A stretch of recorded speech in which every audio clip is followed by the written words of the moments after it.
অরিজিৎ সিংও নয়, শ্রেয়া ঘোষালও নয়, বা সোনু নিগমও নয়। ভারতের সবথেকে বেশি পারিশ্রমিক নেওয়া গায়ক কে জানেন?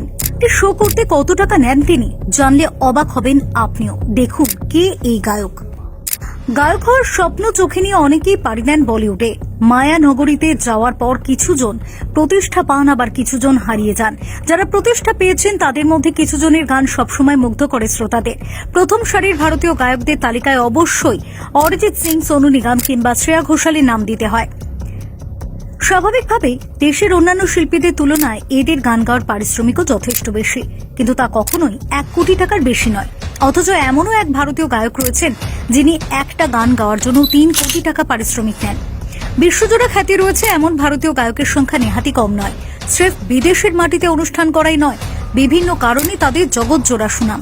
শুধুমাত্র অসাধারণ কম্পোজিশন তৈরি করাই নয়, গায়ক হিসেবেও তাদের যথেষ্ট পরিচিতি রয়েছে। একথা বলাই বাহুল্য, সুর সম্পর্কে তাদের জ্ঞান অন্য অনেকের থেকে বেশি। অবশ্য স্রেফ ভারতীয় সুরকার বললে ভুল হবে, বিদেশের মাটিতেও তার কদর কিছুমাত্র কম নয়।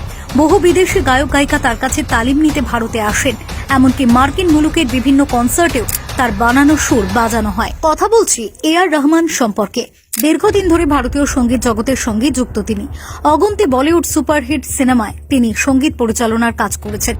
গানের কালে মেঘা থেকে শুরু করে ছাইয়া ছাইয়া কিংবা হালের বাহুবলী সিনেমার টাইটেল ট্র্যাক, সবই তার অবদান। এসব কালজয়ী গান এখনো সবার মুখে মুখে ঘোরে। রহমান ছাড়াও অনেক শীর্ষস্থানীয় গায়ক রয়েছেন যারা নিয়মিত গান প্রতি 20 লক্ষ টাকার বেশি পারিশ্রমিক দাবি করেন। ভারতীয় সিনেমায় প্লেব্যাকের অন্য সঙ্গীত শিল্পীরা প্রতি গানের জন্য প্রায় 5 থেকে 10 লক্ষ টাকা পারিশ্রমিক দাবি করেন। শ্রেয়া ঘোষাল, সুনিধি চৌহান, অরিজিৎ সিং এবং সোনু নিগমের মতো গায়কদের আয় এআর রহমানের তুলনায় অনেকটাই কম। রহমানের পরে ভারতের সর্বোচ্চ পারিশ্রমিক প্রাপ্ত সঙ্গীত শিল্পী হলেন শ্রেয়া ঘোষাল, যিনি প্রতি গানের জন্য 25 লক্ষ টাকা পারিশ্রমিক দাবি করেন। রিপোর্ট অনুযায়ী সুনিধি চৌহান এবং অরিজিৎ সিং এর আয় প্রতি গানে 20 থেকে 22 লক্ষ টাকা।